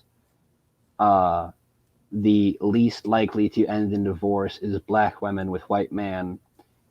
The only the only sort of type of pairings that there's not enough data to sort of figure things out is Asian men with black women, because not enough of them do it. Yeah, well, not enough of them outside of Africa do it. There are so many laborers and Chinese laborers in Africa that you can find plenty of those pairings in Africa, but not so much in America. Well, partially just for class reasons, probably as well. Asian men in America are generally so wealthy that even if Asian women reject them, they can just import like another one from Thailand or something. So it's still, money talks. And Oh yeah. Anyway, but yeah, this is just like something that I find to be like slightly interesting. Is like what's it is like for some reason, and it's adjusting for like proportions as well. Because obviously there's a lot more same race marriages than there is interracial marriages. But also is like even when you adjust for that, uh, like for some reason, white men paired with black women are the least likely to experience divorce. They're the most likely to have a successful marriage, according, by those parameters. yeah, that's interesting because maybe the people who sort of try and work out what the best combination is, how old the man has to be, how old the woman has to be, and class things, Yeah, and yeah. I think I so think it might be the class element. I think it's partially just that women like to. Well, I think the reason why it is white men and black women and not like Latino men or Asian men is probably because, well, white people and black people are sort of the most intimate with each other, not in just a purely cultural way, even removing like sexual intimacy. Black people and white people in America are sort of linked in a way that like Asians and every other ethnic or racial group is not. So I think that's partially it, but also is because basically it's a bit of status or whatever, like women want a man who is like a bit different and who makes like a bit more money than them, so those pairings would be naturally sort of stable since most black people are poorer than most white people. But also,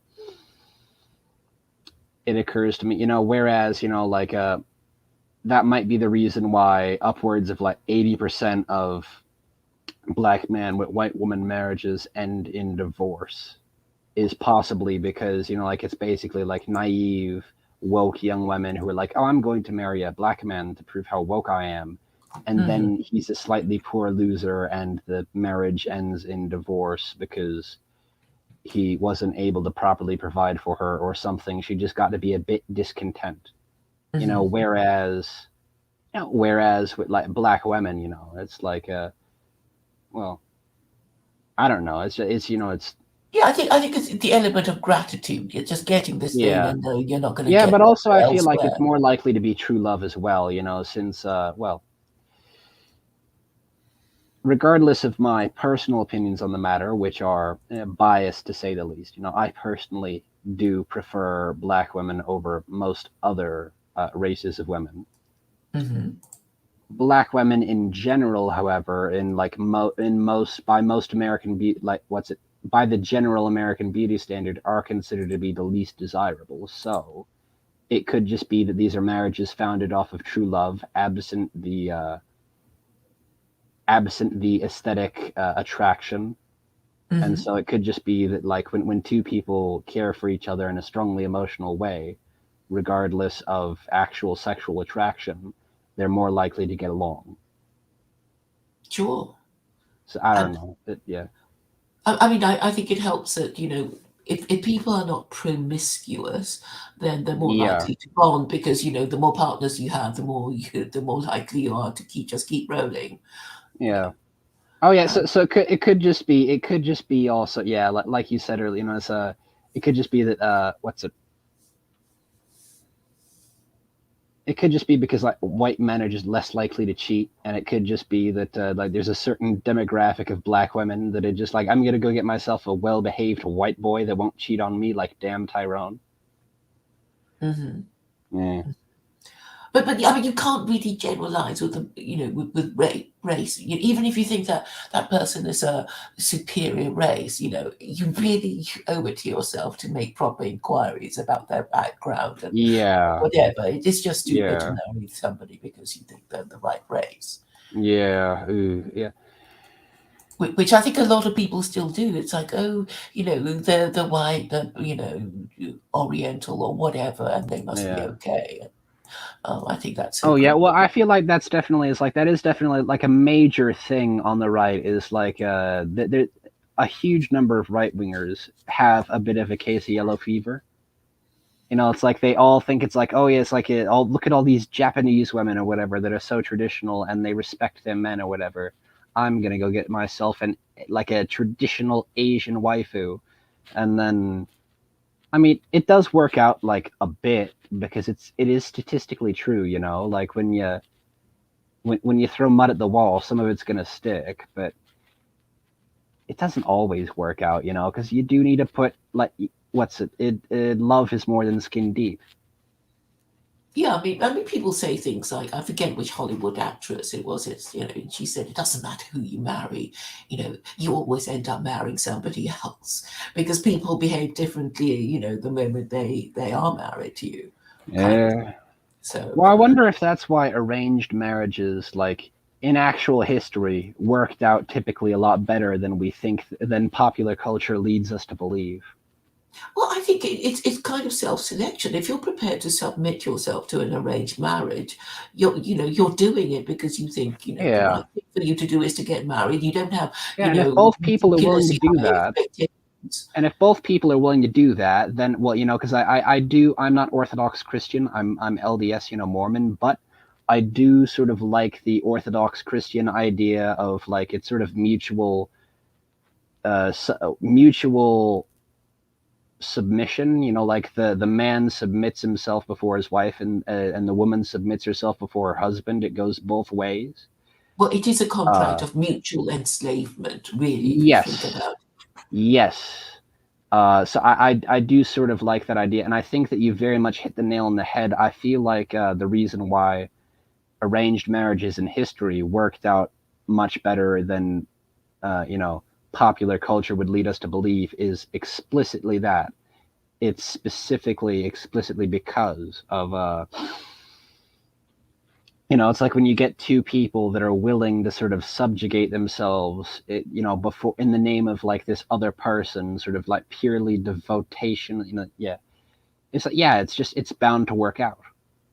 Well, I mean, it's a thing. It's about having a shared destination and common goals. Because I've been thinking about the subject for a while about this concept of being marriageable. Who is marriageable, who isn't, and basically you're not marriageable if you don't want to marry. You're no good to anyone, no matter how beautiful, how clever, how rich you are, if fundamentally you don't want to get married, because you'll be terrible to your spouse if you were forced into this marriage that you never wanted to have. So, so it's a state of mind as well as, all the physical. And you know what is actually, it's like, this has actually gotten me into like a thing is, like in Japan, they've got like, because they have the long tradition of arranged marriages, people are almost like a bit too lazy to go on dates. So instead they get with like matchmaker services. I wonder if we should start something like this in the USA. I wonder, almost as like an anti-Tinder. It's like, no. It's like, we see your photo and we see the photos of other people. You don't actually see each other until the first date. And, like we get a huge bonus if you get married. And, and you're able to sue us if you get divorced. So we have every incentive to make sure that you get in a permanent, healthy relationship. Whereas, you have an after-sales Tinder, service. You have an after-sales service about, relationship difficulties and stuff. Oh, yeah. That's one of my little ideas as well. I used to have a politics website. Entrepreneurialism. Well, I think that the model was kind of wrong in that I thought, this is a politics website. It's for, people who've been, past the first flush of youth. They just want to know the worst of the other person ASAP, so they can work out whether they can put up with that crap or not.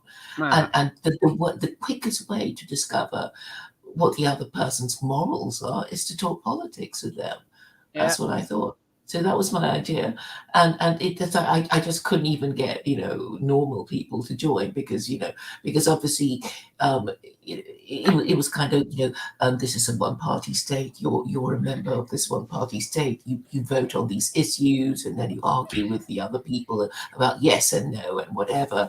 And in the end, even the left-leaning people, they wouldn't stay because they were so horrified and disgusted by all the right-wing people. So it didn't get off the ground. And I guess, women... I feel like if we made something that was less explicitly political, it could maybe work out. Yeah, I think so what happens is that the women always dictate the market. So, you get all these... We have to work with that in mind. Yeah, and the thing is, these introduction agencies, they sell to the woman. The man hates it, they just work out the rules about, all kinds of things, and then they try to make it work for them, which is to get free to cheap sex. So things got so bad in on the dating scene that you had all these sort of introduction agencies, and they promised all these women all kinds of things, like you'll get at least 3 dates in a year from us. Oh dear! And it's guaranteed all your money back, or some kind of thing like that. And then I noticed that they were advertising in some magazines, like just come and take one of our women out, free dates. You can join free if you're a man over a certain age. And it's just to go through the motions, just to say to the woman who paid through her nose that you got your 3 dates out of us. We're sorry you don't like him, but he was from a certain class, and he was and sorry you don't like him, but we've done we fulfilled our bit of the bargain. But I think the best thing, and the thing is, with all these dating agencies, or websites, they don't want to say that your intention is marriage because it's to try hard or whatever. So people have to pretend that they're open to suggestions without saying explicitly casual sex or marriage, and it's got to be something in between. Yeah. So I feel like I wonder if we could, like, if we wanted to make this sort of arrangement agency, I feel like we would have to be very explicit. This is all about like courtship and marriage. It's like, I don't know, but I might have just completely... the white nationalists have something called White Date. I haven't really looked at it. Oh dear. Yeah. I mean, I think, I don't think race can be your religion. I'm sorry, but you have to have some rules, and it has to go beyond well, the color. thing is like the funny thing with that is, like, if we want to go by the most scientific definition of like what white even is, if we want to go to like the ancient Indo-Aryans that,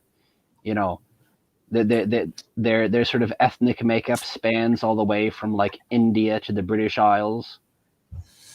Sort of the thing that defined this ancient people from whom we're all descended, it was kind of literally race mixing. So it's like, ironically, one could argue it's a bit of a betrayal that these white nationalists are somewhat betraying their ancestors by insisting on purity.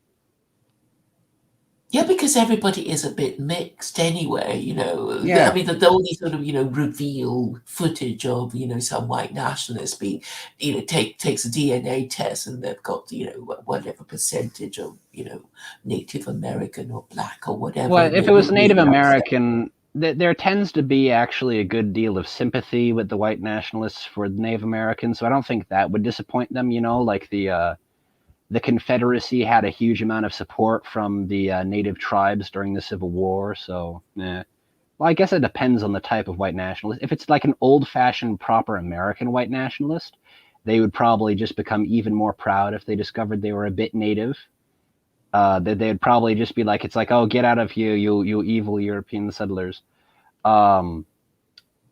Because it would just strengthen their blood and soil claim to the land. If they're more educated, sort of European, Richard Spencer type of white nationalist, then they might be disappointed, but not even those types want to be, I'm white, but I have, I came from this European country or that European country.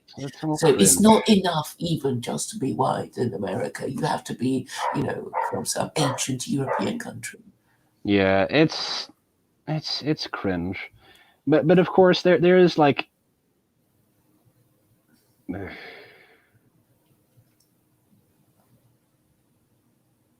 I think it's religion that kind of makes the whole thing work, because religion is the most ancient thing of all that Yeah. predates your nation.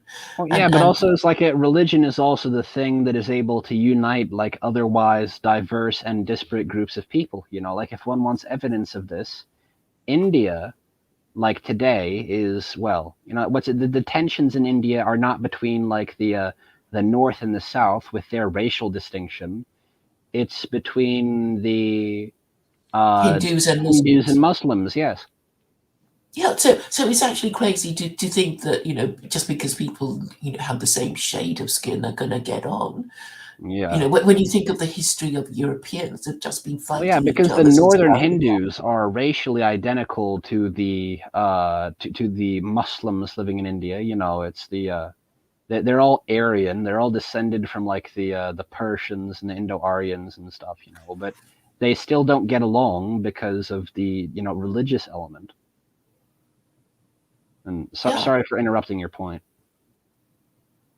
Yeah, and I think fundamentally, even the most racists will say, well, obviously not all members of our race are okay. We don't like the liberals, we don't like the people who let them in, whatever. And once we get rid of all the people, the racially, foreigners, we're gonna, deal with people of our own race, So. So you might as well begin from the beginning, okay, I see the appeal in a way. It's like, you're the wrong color, therefore you're the enemy, because it's so easy to identify because it's objective. Yeah, I what guess, color but it's you're. like I've actually never even seen the appeal. It's like, what's it like? Even when I was a little kid, I was actually like, even when I was like a very young child, like even when I was as young as like 5 years old, I don't necessarily remember this, but my mom says that I used to like say, it's like I used to like compliment black people and Latinos on having such pretty dark skin. I thought it was nicer than my own. Yeah. Yes. Yeah. Yes. So that's that. Yeah. I think people just like a bit of the other on the whole. Yeah. It's I suppose the definition of novelty is it's something. Novelty is next door neighbors with the uncanny valley. It's something that is different enough to be interesting, but familiar enough not to be scary. Yes.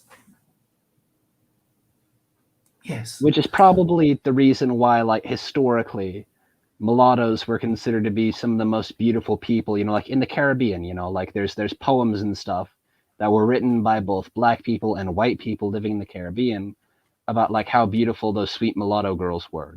It's like. Because I think when people of different races fall in love, they don't think of themselves as a couple. It's like, oh, the wonder and beauty of this person that I'm in love with. They don't really think of them. But obviously it's other people who say, ooh, they're a bit of an odd couple. Yeah. Kind of thing. But if it doesn't bother you, why should who cares? Yeah. That might be why I don't want to talk about it on stream because I don't want the entire internet to know about my love life. But that might be why a certain relationship that I mentioned to you in Instagram DMs didn't work out. Mm-hmm. Well, we can talk about that when the stream is over. Sure. Okay. Wait a minute. We've been on for 2 hours. Is time flies. Yeah. Continue if you had more to say. Okay, we can finish now. And okay, well, I don't want to be premature about anything. If there's anything more that you wanted to think about or talk about, that's fine.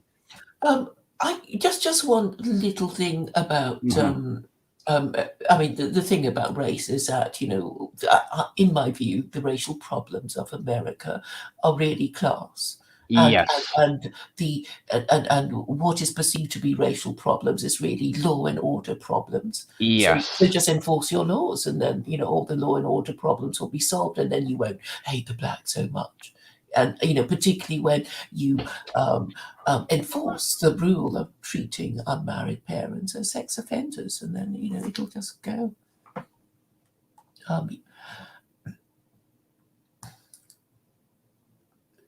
Number one lobster has muted because somebody has entered the room. I will continue with what I was going to say about people. Go on. People deserving the government they get, which is, when a society fails, it's because people are not following the rules, and the breakdown of law and order comes from tolerating unmarried parents who are in a way agents of chaos and criminality, because what happens is that the next generation is not as good as the previous generation. Yes.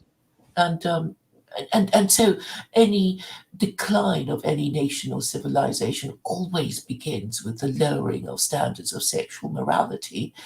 Yes, although if we want to bring this back to the original topic of this live stream, which we've spoken remarkably little about it. I know. With my opinions on the on the current Supreme Court controversy and abortion is basically. Oh, sorry. It's actually time for dinner. We'll have to discuss this later. All right, then. Okay. Well, thanks for coming by, and look forward to speaking to be as quickly as possible. Okay. No, sorry. It actually is. My dad's at the door. I really need to go join my family for dinner. See you guys later. Bye-bye. Bye.